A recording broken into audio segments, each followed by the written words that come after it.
Good afternoon. Welcome everyone to today's LinkedIn Live. This is our state of LTL. I'm very excited for today's topic, and I'm even more excited for today's guest.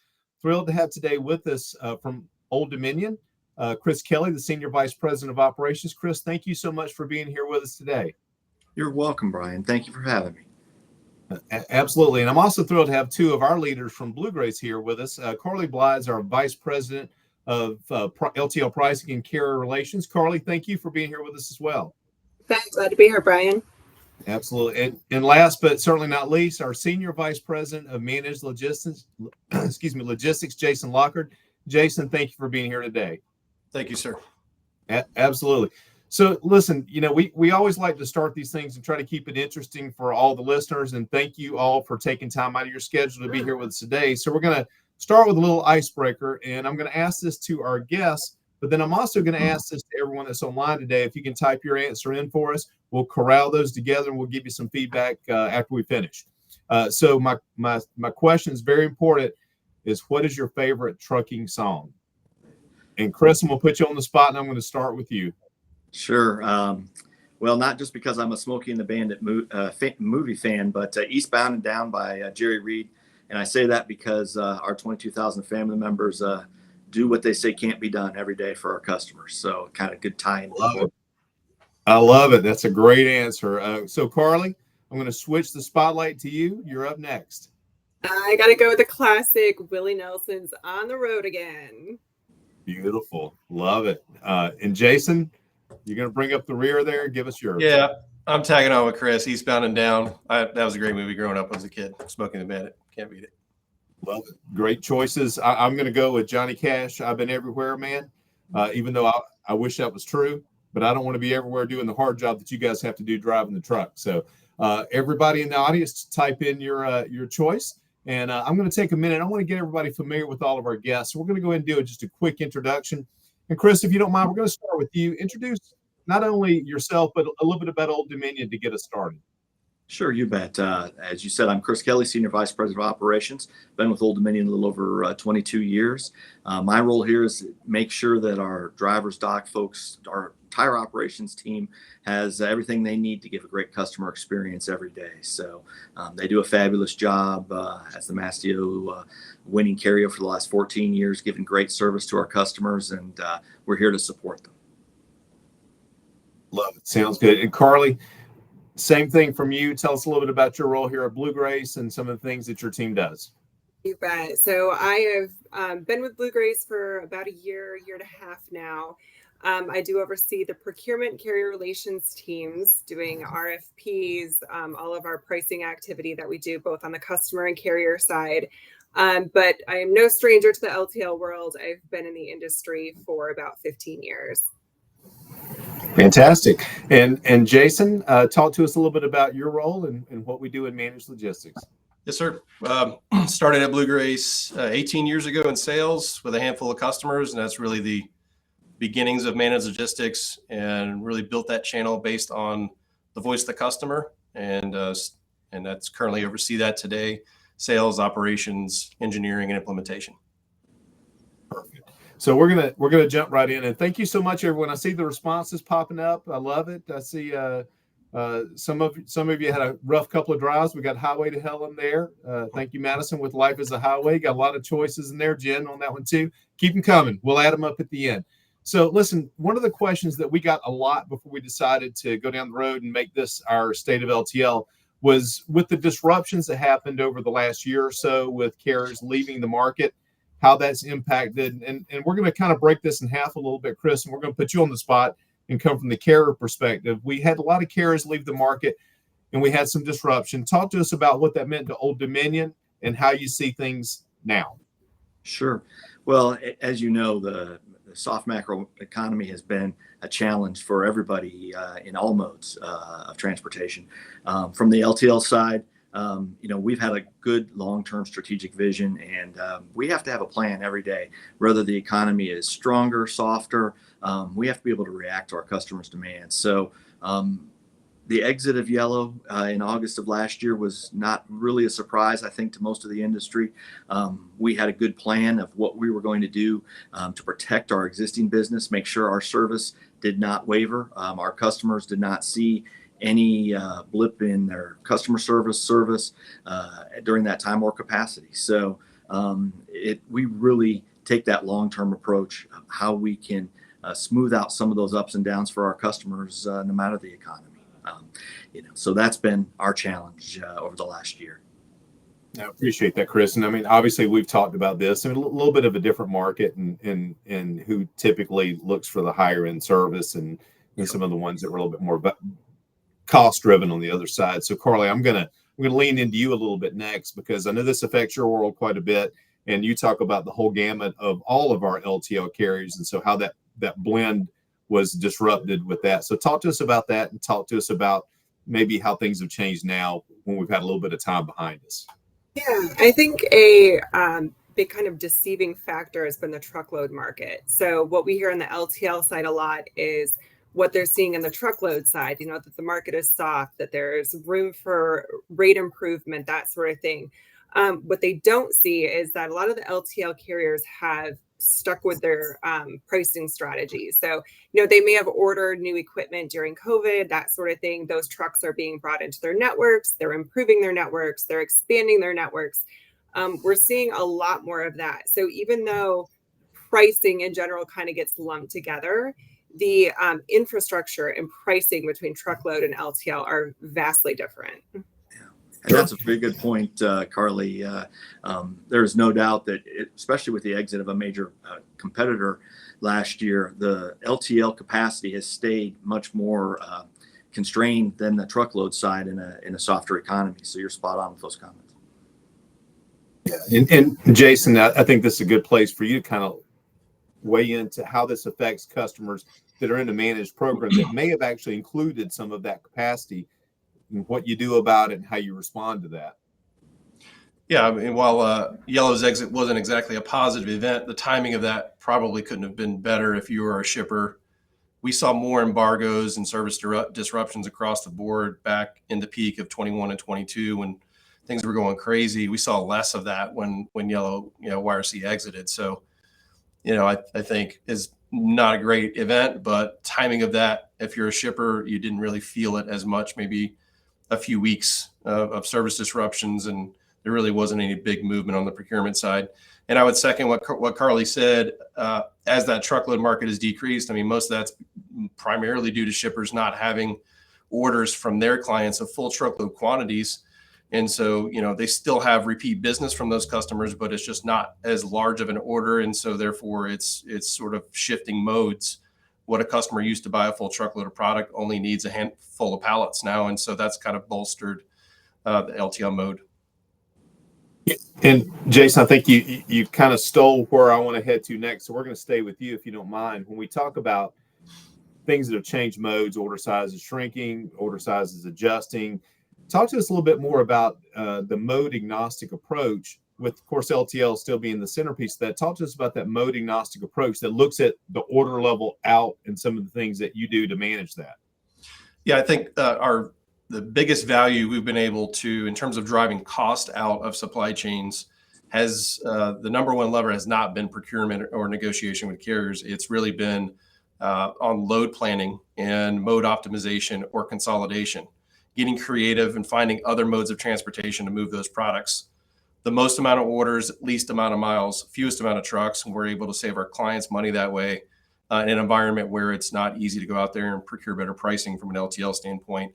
Truckload actually helped us do that, because that truckload market being so soft, we could start to create pull distribution points. We could do multi-stop truckload a lot easier than what we could have when it was at its peak. Now that makes a lot of sense. And we've talked about the general effect, and we've gotten a little bit of that behind us, but I want to talk about the RFP market, Carly, both with you and Chris a bit. And I have a follow-up after that with you, Jason, but Carly, talk to us a little bit now that things are settled, now that that's in the rearview mirror, no pun intended, a little bit for us. Talk to us about what the RFP market looks like now, things that might be different, what some of the expectations are there, and then Chris, I'm gonna get a little more specific with you on that. Yeah, so we've really had to focus on the intentions behind the RFP. So, gone are the days of just getting an LOA and a data set and going to market for pricing. Nobody needs pricing practice, I know, at our carriers, and nor does our team. We do enough of that. So what we really focused on is a lot of work on the front end. And that starts actually having a really educated sales team and implementation. So it goes through sales, implementation. There's a lot of heavy lifting on the front end before it even gets to procurement. By the time it gets to us, it's more validating the data, having conversations with carriers and that sort of thing. But there has been a lot just more pricing activity in recent months. Again, I think that kind of goes back to where we're seeing the economy and where the truckload market is. So very busy department, but focusing on the intent of the RFPs and making sure that we have good information going into it. Yeah, it's interesting. I know how busy your department is, Carly, because I know how much we send you, and I know the good work that your team is doing. So thank you for that. And Chris, one of the best responders to that is what we get from you guys. So talk to us a little bit about what Old Dominion looks for and what makes a good RFP to you, both in prep and freight. What do you look for? Exactly. Well, there's several things. And the first thing is we want to know what is the real problem we're trying to solve for the customer. A lot of times an RFP is thrown out for price, obviously, right? However, that's not Old Dominion's forte. We're not here to undercut somebody from a price standpoint. We're here to solve a problem for them. We're here to be a long-term partner for them, whether it's a 3PL or a direct customer, right? We look at this as building a relationship. So we want to see what is the cause of the RFP? What's the root need of the RFP? Is it they're struggling with capacity, like you talked about? They need to improve their retail scorecard. They're having chargebacks, late shipments, damages. We try to look at what the root cause of that is, solve those problems in partnership with that customer, and then talk about what the appropriate price for that is.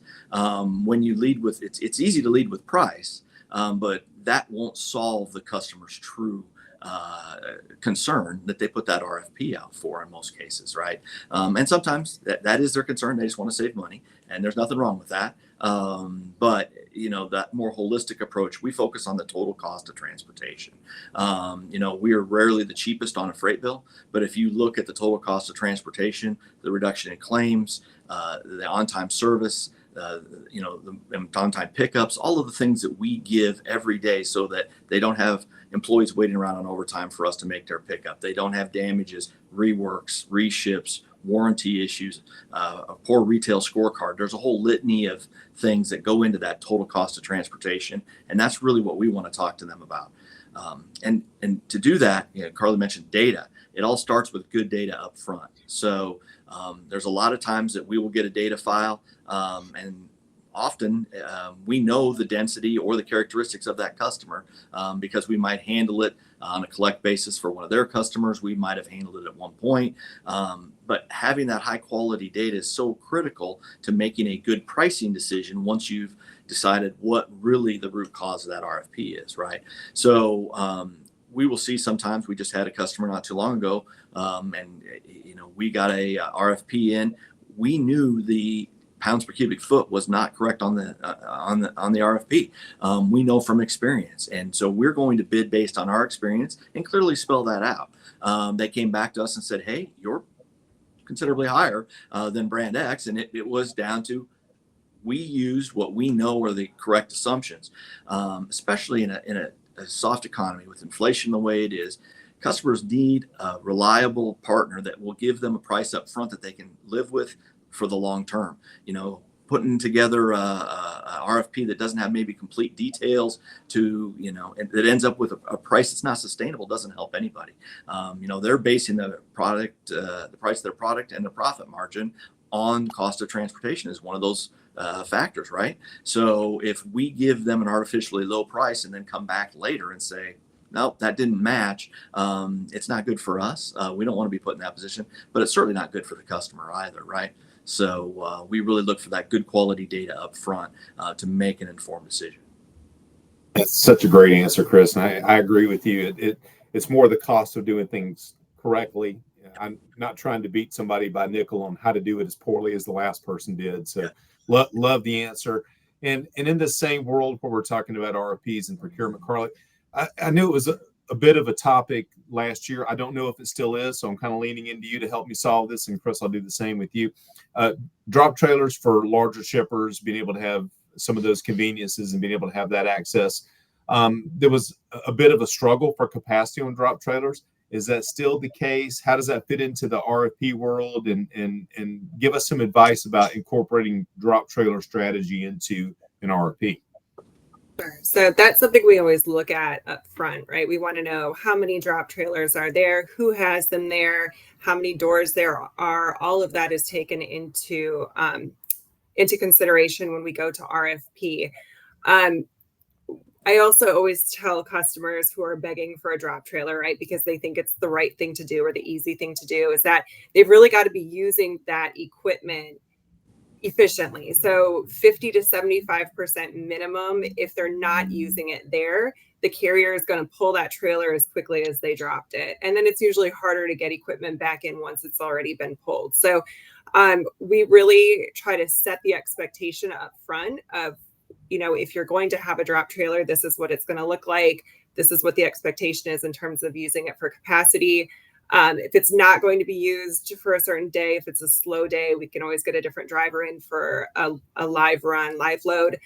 In terms of equipment, I don't think it's as tight as it used to be. I'll let Chris speak to that a little bit more, but there's always some customers that I say like to collect equipment, but they kind of have to do their part in it too, right? They've got to unload and turn that equipment and get it back to the carrier as well. They're responsible for that too.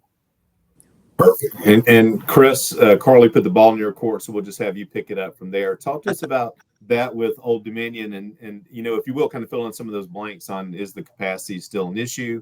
And what do you look for? What makes sense for a customer? And I'm going to ask you one more favor since we're talking about is talk to us a little bit about some of the advantages and disadvantages of drop trailer in general. Yeah, absolutely. Well, first of all, Carly gave a great response there. I'll give her kudos for that because utilization is key, right?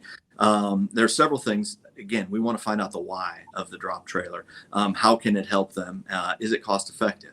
So pickup cost is obviously, and delivery cost is something that's a big part of the overall pricing equation. So when you're talking about a drop trailer, are we able to fully utilize that by putting their inbound on that trailer when we run it out there that they can unload, save us a delivery trip and a pickup trip, right? Are they going to fill that trailer regularly? It's not going to happen every day. And Carly's spot on with her answer. There's some days, whatever reason the orders don't come, there's lack of inventory, whatever the case may be.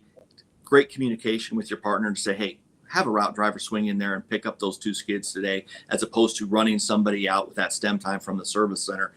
Because at the end, we're going to look at, utilization and how many bills are on that trailer when we take it out there, how many bills are on it when it comes back. The more heavily utilized that trailer is, the lower overall cost that the customer will see. So we want to make sure that utilization is good. The advantage of that, obviously, if they can utilize it, they can load on their time. Lots of times they're able to directionally load. We'll set them up with our load plan to be able to, load beyond a break, load direct to destination, do some neat things from that standpoint that saves handling, which again, reduced handling, reduced cost long-term, plus lower claims exposure, right? So there's a lot of good advantages there. The same thing, if it's well utilized, they can load the orders in the manner that they want to load them. It definitely is something that has its advantages. The disadvantage, mainly the tying up of equipment, the lack of utilization. That's really where that comes into play. That's where your cost is going to go up. And you're also, we have not typically ever seen much of a struggle with drop trailer capacity. Again, we're fairly cognizant of what our customers need. We try to plan ahead for that. So drop trailer capacity hasn't been a big issue, but that doesn't mean our service centers, they have a P&L as well, and they know that might get passed on to their customer. But if they're going out there and picking up a trailer with a skid or two and they're not getting good communication, or the other part is that trailer has to be well loaded. There's some customers that will shotgun load, for lack of a better word. They'll get a 3-piece order, and they'll throw a skid on that's ready, and they'll throw a couple other orders on, another skid on that's ready. And so you'll find an order that's spread all throughout the trailer. That is forces us to unload that entire trailer to our dock, have somebody sort through each piece or pallet, put those orders back together, which again is time consuming, can lead to errors. So, loading that drop trailer at their pace is good, but it also needs to be properly loaded to ensure the best customer experience. Such a good answer, Chris. And I love it's a good tip on the communication. I don't often think about you have a drop trailer and making that phone call to let them know this might be a good time just to pick it up live. That's a great tip. So everyone, make sure you wrote that one down. Jason, I'm going to lean into you a little bit. I know we talked about RFPs, and we talked about the integrity of executing the RFP, but talk to us about what it means when we're measuring the success of the RFP to make sure that we had good data up front. And I'm going to give you an extra piece of this too. When we're talking about data and how important that is, after we talk about the RFP piece, talk to us about how good data can affect decisions on how you create a program around a supply chain. Sure. One of my favorite sayings, there's 3 sides to every story. So the data is going to tell us one side. Understanding the operation, boots on the ground, is going to tell us the other side. And then we really need to sit down as a team. And the team is our customer, the shipper, our carrier community, and our BlueGrace's internal team, and really figure out, what's going to be the most accurate representation or accurate story to fit right into what Chris was saying, is what problems are we trying to solve? We know some of those are price, but sustainability of that price is just as important as getting it right, on the first day of the award of that bid. We've got to make sure that pricing is good for everybody for at least a year. And we're really trying to get multiple years on that, and at least into projecting what the future would look like. And so that means on day 2, once we've executed, is that BlueGrace, our responsibility is to ensure that what we said is what's actually happening. And there's always going to be challenges in our industry. There's always going to be things that pop up. We, for the drop trailer example we were just talking about, we have many, many clients that have 10, 15 trailers dropped on a daily basis. And so the challenge there becomes is how long are those sitting on yard before they're available for pickup for the carrier, because that is revenue to the carrier that cannot be utilized because it's on somebody else's property. And so we're very cognizant about that. We have dedicated planners that are directly tied to monitoring how long empty equipment sits and keeping track of those metrics, because we know our carriers are really good at tracking that themselves, and we like to compare notes and ensure that we're all using the same data point to figure out, what the changes need to be made. That's fantastic. And, Jason, you had a real polite way to talk about the 3 sides of the story, which is usually your side, my side, and the truth. So I like that we get together until we figure out what the actual truth to that is. And I'm going to kind of lean into you as we kind of get near the tail end of this today. We talked about data. We talked about what things look like today. We dealt with some of the challenges that we had with yellow and other issues over the last year or so. Glad to see that we're on the other side of that. But we're going to put the crystal ball in your hand today. And since this is the state of LTL, and I know a lot of that is just also the state of the economy, talk to us a little bit about what you see in LTL moving forward for the next 12 months or so. And, any little tidbits you want to add for your prognosis today. Yeah, I have no problem being another incorrect projection. So just put it up for everybody else for the last 6 quarters. But fortunately, we did just release our Logistics Confidence Index forecast for Q4. What that is we actually do survey our client base. It's unique to our client base. And we ask them 3 questions. What's going to happen with your revenue, their sales? What's going to happen with your inventory? And what's going to happen with your order volume? And that's it's simple. It's either it's going to be flat, it's neutral, it's going to grow, I'm positive, or it's going to shrink, and I'm negative on that. And the results of that, if I'm going to be as objective as possible, our forecast for Q4 as it relates to revenue is flat to slightly negative.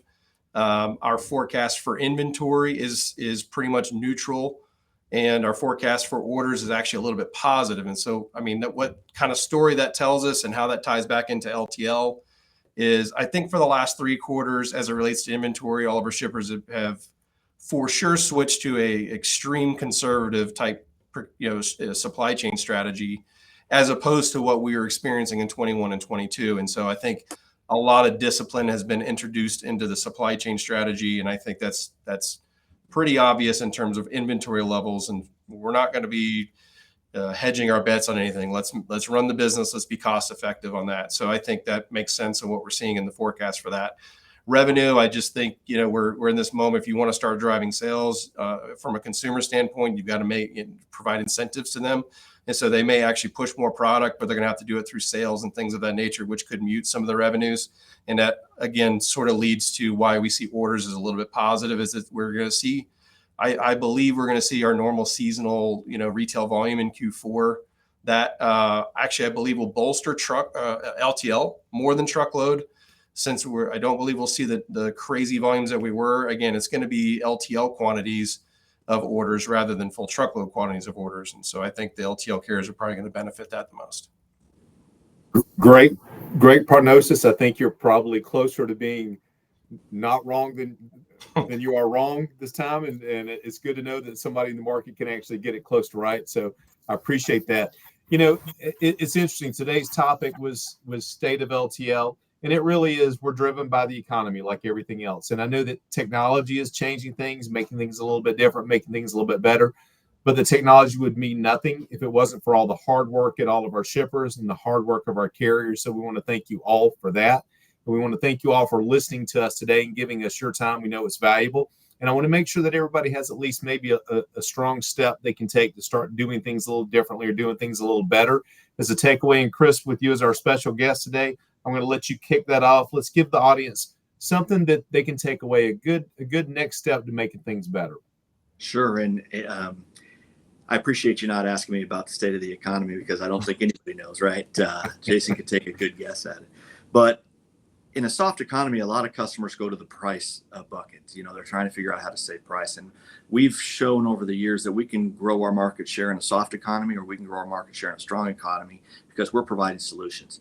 So if your shipments are down, it's more critical than ever that each one of those shipments is well taken care of. It's delivered intact. It's delivered on time. All the promises are kept, right? You have fewer orders, to make your numbers, to pay your employees, to have the business run on. So it's more critical than ever with each shipment.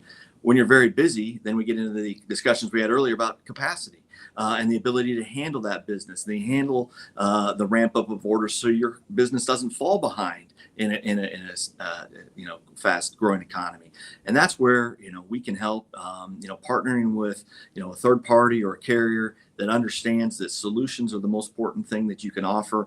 The total cost of transportation isn't just the price on the freight bill, that values the technological solutions so that we can do that electronic bill of lading, the things that eliminate manual inputs that will speed up the order process in a busy economic time, or make the process more precise in a slow economic time, are critical. So, really looking at that total cost of transportation and how critical each piece is, whether it's a good economy or a soft economy, I think is what we've got to do. And we always tell folks, price is only one factor. I couldn't agree with you more, Chris. That's such great advice, and thank you so much for being here with us today to help out with this topic. Thank you. And Carly, yeah, absolutely. Carly, same question to you. Little advice for the listeners today. Yeah, I think a common theme through all of the questions that we've talked about is communication. So communication up front while we're talking to the customer, communication when it comes to data that we're looking at, not just being transactional about the data and just handing off a data set to a carrier, but actually talking about the intent of an RFP and the intent for a pricing activity. And communication, again, whether it's drop trailers, what the needs of a customer actually are.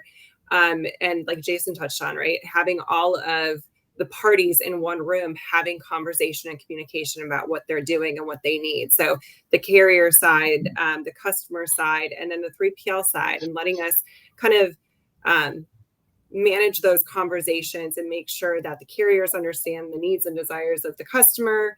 And all of that just helps with a sustainable relationship, right? Whether it's 3PL and carriers or a marriage, right? Communication is key for any relationship that we have. No, I couldn't agree with you more, Carly. It's good advice, and I saw some comments popping up as you were talking about it. And David, maybe that the answer to that is giving better information. So thanks for the comments. Thanks for everybody listening today. And Jason, I'm going to ask you maybe put it in line of, we believe that one of the reasons that people call us is just to make things better. So let's get into make things better business, and let's give somebody a good first step to how do we do that? Invest in your data integrity, and specifically in your point of sale systems, the systems that are generating bill of ladings. If we're going to speak specific to LTL, bill of ladings that are going to the carriers, that is probably one of the largest projects we are working on right now for our customers. Because if you have bad information in your ERP or in your WMS, that information is what's driving routing decisions. And it's wrong 60, 70% of the time. And you can see that through your invoicing, because one thing I can say is that the LTL community has invested a lot of money. I'm not going to guess how much, but there are dimensionalizers on every dock. They've automated processes. They've put more technology into the hands of the forklift driver. And so that creates efficiency on the dock. So it's easier for them to ensure that they are billing for what was put on the truck. And they are selling space. That's extremely important to an LTL carrier. And so they've invested heavily in that technology, and we have seen the variance rate increase. And it's primarily due to shippers using system generated weights and measures and things of that nature that's creating a lot of this variance. And so there is a lot of opportunity in that area. That's great answers from everyone. I think everyone's got a little bit they can take away, and I see good comments coming in from the audience as well. Couldn't appreciate you guys more. Thank you so much for the team that led the conversation today. Chris, special thanks to you and Old Dominion for joining us today on this. We enjoy doing this. We enjoy it more. We can have some of our carrier friends with us, and we don't have one better. So thank you for that. Jason, Carly, appreciate all the great guidance you gave today. And the audience, as always, thank you for being here. We'll see you next time. Thank you all. Take care.